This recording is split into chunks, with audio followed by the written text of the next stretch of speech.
കഴിഞ്ഞ ദിവസം നമ്മൾ വാസ്കോഡഗാമ വന്ന് ഇറങ്ങിയപ്പം കേരളത്തിലുണ്ടായിരുന്ന സാഹചര്യം വരെയാണ് പറഞ്ഞു നിർത്തിയത്. അതായത് രാജാക്കന്മാർ തമ്മിലുള്ള തമ്മിത്തല്ലും അതിനിടക്കോട്ട് വാസ്കോഡഗാമ വരുന്ന കാര്യമാണ് പറഞ്ഞത്. അപ്പം വാസ്കോഡഗാമ വന്നത് കപ്പലിലാണെന്ന് നമുക്ക് എല്ലാവർക്കും അറിയാം. 1497 ലിസ്ബണിൽ നിന്നും അദ്ദേഹം പുറപ്പെട്ട 3 കപ്പലിലാണ്.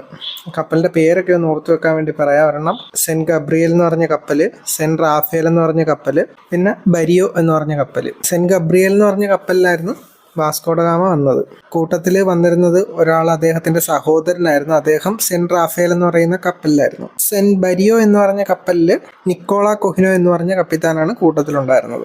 ഇവർ 3 പേരും 1498 കോഴിക്കോട് കാപ്പാട് എന്ന് പറഞ്ഞ സ്ഥലത്ത് വന്നിറങ്ങുന്നു. കറക്റ്റായിട്ട് പറഞ്ഞു കഴിഞ്ഞാൽ കാപ്പാട് എന്ന് പറയുന്നത് ചേമഞ്ചേരി പഞ്ചായത്ത്. അവിടെ പന്തലായനി ബീച്ചിലാണ് വന്നിറങ്ങുന്നത്. അതായത് ഇന്നത്തെ കൊയിലാണ്ടി. പുറത്തു നിന്ന് ഒരാൾ വന്നു കഴിയുമ്പോഴത്തേക്കും അറിയാമല്ലോ, സ്വാഭാവികമായിട്ടും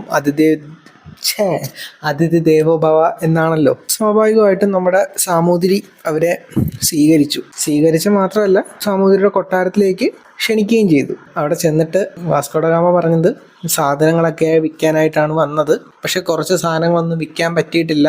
അപ്പോൾ അതിവിടെ സൂക്ഷിക്കുകയും കുറച്ച് ആൾക്കാരെ അതിനായിട്ട് ഇവിടെ നിർത്തിക്കോട്ടെ എന്നിങ്ങനെ റിക്വസ്റ്റ് ആയിട്ട് ചോദിച്ചു. സാമൂതിരി പറഞ്ഞ അതിനെന്താ, നിങ്ങൾ വെച്ചോ, പക്ഷെ നമുക്കിവിടെ പുറത്തു നിന്ന് വരുന്നവർക്ക് കുറച്ച് നിയമങ്ങളൊക്കെ ഉണ്ട്, ചുങ്കം കൊടുത്തിട്ട് നിങ്ങൾ നിന്നോളാൻ പറഞ്ഞു. കുറച്ച് നാൾ വാസ്കോഡ നിന്ന് നോക്കി, ഒന്നും നടക്കത്തില്ല, കയ്യിലെ ക്യാഷ് ഇങ്ങനെ പോകുവാണെന്ന് തിരിച്ചറിഞ്ഞപ്പം ഗാമ പയ്യെ തിരിച്ചു പോകാനുള്ള പരിപാടികളൊക്കെ നോക്കി. ഓഗസ്റ്റ് വരെ വാസ്കോഡഗാമ അവിടെ നിന്ന്.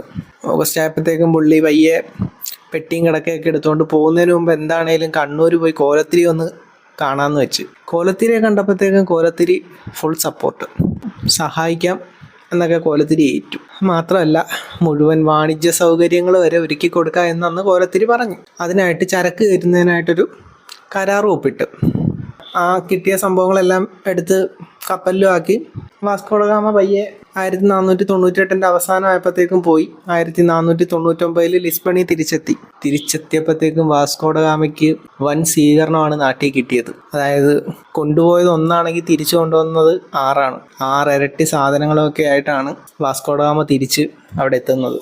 മാനുവൽ രാജാവ് പുള്ളിക്ക് തോന്നി കൊള്ളാലോ പരിപാടി, നല്ല ലാഭമുള്ള പരിപാടിയാണ്, എന്നാൽ പിന്നെ ഒരാളെയും കൂടി അങ്ങോട്ട് വിടാം. അങ്ങനെ രണ്ടാമതായിട്ട് പെഡ്രോ അൽവാരിസ് കബാൾ എന്ന് പറയുന്ന ആളെ ഇങ്ങ് പറഞ്ഞു വിടുക. അധികം താമസിച്ചൊന്നുമില്ല, 1500 തന്നെ അദ്ദേഹം വന്നിറങ്ങി. പക്ഷേ പുള്ളിക്കാരൻ അവിടെ നിന്ന് പുറപ്പെട്ടപ്പോഴത്തേക്കും ഏകദേശം 10-33 കപ്പലൊക്കെ ആയിട്ടാണ് യാത്ര തിരിക്കുന്നത്. ഒരു 1500 പേരും ഉണ്ടായിരുന്നു അതിൻ്റെ അകത്ത്. പക്ഷെ ഇവിടെ എത്തിയപ്പോഴത്തേക്ക് 6 ഉള്ളായിരുന്നു. ബാക്കി കുറേയൊക്കെ കാറ്റിലും മഴയിലും ഒക്കെ പെട്ട് മുങ്ങിപ്പോയി.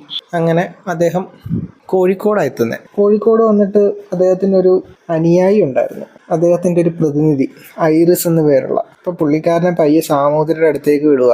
സാമൂതിരിയായിട്ടൊരു ധാരണ ഉണ്ടാക്കണം. കഴിഞ്ഞ പ്രാവശ്യം ഒന്നും നടന്നില്ല, ഇപ്രാവശ്യമെങ്കിലും എന്തെങ്കിലും തീരുമാനം ഉണ്ടാക്കിയിട്ട് പോകണമെന്ന് കരുതിയിട്ട് സാമൂതിരിയുടെ അടുത്തേക്ക് പറഞ്ഞു വിടും. സാമൂതിരിയുടെ അടുത്തോട്ട് പോകും. സാമൂതിരി അറിയാം, ഒരു പണ്ടകശാല നിർമ്മിച്ചോ എന്നിങ്ങനെ പറയും. നിങ്ങളുടെ കച്ചവടത്തിനായിട്ടൊരു പണ്ടകശാല നിർമ്മിച്ചോളാൻ പറയും. അതിനുള്ള അനുവാദമൊക്കെ നൽകി. അപ്പം നമ്മൾ ഓർക്കേണ്ട ഒരു കാര്യം എന്ന് പറഞ്ഞു കഴിഞ്ഞാൽ, ആ സമയത്ത് ഇവിടെ അറബികൾ അവരിവിടെ കച്ചവടമൊക്കെ ചെയ്ത് നല്ല രീതിയിൽ പോയിക്കൊണ്ടിരിക്കുക. ഇവർ കയറി വന്നു കഴിഞ്ഞപ്പോഴത്തേക്കും അറബികളുടെ കച്ചവടമൊക്കെ അങ്ങോട്ട് കുറഞ്ഞു. കാര്യം, ഒരാൾ ഉപയോഗിച്ചുകൊണ്ടിരുന്ന സാധനം 2 പേരാകുമ്പോഴത്തേക്കും അത് സ്വാഭാവികമായിട്ടും കുറയുമല്ലോ. അത് മാത്രമല്ല, ഈ അറബിയും പോർച്ചുഗീസുകാരും തമ്മിൽ ഇതിനിടയ്ക്ക് യുദ്ധങ്ങളൊക്കെ ഉണ്ടായി. യുദ്ധങ്ങളെന്ന് വെച്ച് കഴിഞ്ഞാൽ അറബികളുടെ കപ്പലൊക്കെ പിടിച്ചെടുക്കുക, പോർച്ചുഗീസുകാർ അതിൻ്റെ അകത്തുള്ള അറബികളെയൊക്കെ കൊല്ലുക. ഈ നാട്ടുകാരും അറബികളും ഒക്കെ ആയിട്ട് നല്ല സ്നേഹത്തിലാണല്ലോ പോയിക്കൊണ്ടിരുന്നത്. ഇപ്പം നാട്ടുകാർക്കത് പിടിച്ചില്ല. ആരാടാ ഇവനാരാ, ഇന്നലെ വന്ന് ഇവൻ നമ്മുടെ ആൾക്കാരെ കയറി തല്ലാനായിട്ട് ഇവനാരാ എന്നിങ്ങനെ വെച്ചിട്ട് നാട്ടുകാരെന്ത് ചെയ്തു, നാട്ടുകാർ കയറി പോർച്ചുഗീസുകാരൻ്റെ വ്യാപാരശാലയൊക്കെ അങ്ങ് കത്തിച്ച് കൂട്ടത്തിൽ കുറച്ച് പേരെ അങ്ങ് കൊന്നും കളഞ്ഞു. നമ്മുടെ പെഡ്രോ അൽവാരിസ് കബാളില്ലേ, പുള്ളിക്ക് മനസ്സിലായി ഇവിടെ നിന്ന് കഴിഞ്ഞവന്മാർ എന്നെയും കത്തിക്കും, അതിനു മുമ്പ് പയ്യെ നാട് വിടണം. അങ്ങനെ കോഴിക്കോട് നിന്ന് അദ്ദേഹം തിരിച്ച് പയ്യെ കൊച്ചിയിലേക്ക് പോയി. 1500 ഡിസംബർ 25 കൊച്ചിയിലെത്തിയപ്പം കൊച്ചി രാജാവും പയ്യെ സ്വീകരിച്ച്. കാര്യം അവിടെ നിന്നൊരു ഉടക്കുണ്ടാക്കിയിട്ടാണല്ലോ വന്നത്. ശത്രുവിൻ്റെ ശത്രു മിത്രം എന്നുള്ളതാണല്ലോ നമ്മുടെ ഒരു രീതി. ഇപ്പം കൊച്ചി രാജാവ് സ്വീകരിക്കുക മാത്രമല്ല, കൊച്ചിയിലൊരു വ്യാപാരശാല നിർമ്മിക്കാനുള്ള അനുമതിയും കൊടുത്തു. അങ്ങനെ കൊച്ചിയിൽ ആദ്യമായിട്ട് പണ്ടകശാല നിർമ്മിച്ച ആളെന്ന രീതിയിൽ നമ്മുടെ കബ്രള അറിയപ്പെടുന്നു. ഈ നിന്ന സമയത്ത് കൊല്ലത്ത് നിന്ന്, അതായത് പണ്ടത്തെ വേണാട് നിന്നും പിന്നെ നമ്മുടെ കോലത്തിരിയുടെ കണ്ണൂർ നിന്ന് ഇദ്ദേഹത്തെ ക്ഷണിച്ച് വ്യാപാരത്തിനായിട്ടാണ്. അത് കഴിഞ്ഞ് കുറച്ച് നാൾ കഴിഞ്ഞപ്പോഴത്തേക്ക് ഇദ്ദേഹം കോലത്തിരിയെ കാണാനായിട്ട് അങ്ങ് പോയി. വേണാട് പോയില്ല, പകരം കോലത്തിരിയെ കാണാൻ പോയി. ഈ പോകുന്ന വഴിക്ക് സാമൂതിരിയായിട്ട് യുദ്ധം ഉണ്ടായി. കാര്യം കോഴിക്കോട് ടച്ച് ചെയ്യാതെ കടൽ തീരം വരെ പോകാൻ പറ്റത്തില്ലല്ലോ. പോകുന്ന വഴിക്ക് കുറച്ച് യുദ്ധം ഉണ്ടായി. ഇതിനിടക്ക് കൊച്ചി രാജാവ് കൊടുത്തൊരു സ്വതന്ത്രമായിട്ട് ഉപയോഗിക്കാനായിട്ട് തുറമുഖം നിർമ്മിച്ചോളാൻ പറഞ്ഞു. അങ്ങനെ പോർച്ചുഗീസുകാർക്ക് ആദ്യമായിട്ട് കൊച്ചിയിൽ അവർക്ക് ഫ്രീ ട്രേഡ് ചെയ്യാൻ പറ്റിയ ഒരു തുറമുഖവും വന്നു. അത് കഴിയുമ്പോഴത്തേക്കും പിന്നെ നമുക്ക് പറയാനുള്ളത് 1502 വാസ്കോഡഗാമ വീണ്ടും വരുന്നു. അതിന് 1498 വന്നിട്ട് പോയേ ഉള്ളൂ. പോയപ്പോഴത്തേക്കും വന്നതിൻ്റെ 6 സംഭവങ്ങളൊക്കെ ആയിട്ടാണ് പോയത്. ഇപ്രാവശ്യം വരവിൻ്റെ ഉദ്ദേശം എന്ന് പറഞ്ഞു കഴിഞ്ഞാൽ ഇവിടെ ഒരു ആധിപത്യം സ്ഥാപിക്കണം എന്നുള്ള രീതിയിലാണ് വരുന്നത്. പക്ഷേ വന്നത് കൊച്ചിയിലേക്കോ കോഴിക്കോട്ടേക്കോ ഒന്നും അല്ല, നേരെ ഗോവയ്ക്കാണ് പോയത്. പോകുന്ന വഴിക്കാണെന്നുണ്ടെങ്കിൽ കുറേ അറബി കപ്പലെല്ലാം പുള്ളി കണ്ട കപ്പലുകളെല്ലാം തകർത്താണ് പുള്ളി ചെന്ന് കയറിയത്. എന്നിട്ട് സാമൂതിരി അടുത്ത് പറഞ്ഞ് അറബികളെയൊക്കെ നിങ്ങൾ പുറത്താക്കണമെന്ന് പറഞ്ഞു. അപ്പം ഇവിടെ ഇത്രയും പ്രശ്നം ഉണ്ടാക്കിയിട്ട് പോയതുകൊണ്ടായിരിക്കും സാമൂതിരി അതൊന്നും സമ്മതിച്ചില്ല, പുള്ളി എതിർപ്പായിരുന്നു. അപ്പോൾ കുറേ സംഘർഷമൊക്കെ ഉണ്ടാക്കി കോഴിക്കോട് കുറേ തീയൊക്കെ ഇട്ട് നശിപ്പിച്ച് എന്നിട്ട് വാസ്കോഡഗാമ കൊച്ചിയിലേക്ക് എത്തി. കൊച്ചിയിലെത്തിയപ്പോഴത്തേക്കും കൊച്ചി രാജാവിന് ഒരു പൊൻകിരീടവും കുറേ സമ്മാനമൊക്കെ ആയിട്ടാണ് കൊണ്ടുവന്നത്. പ്രീതിപ്പെടുത്താനാണ് രാജാവ് അതിൻ്റെ അകത്ത് പെട്ട്.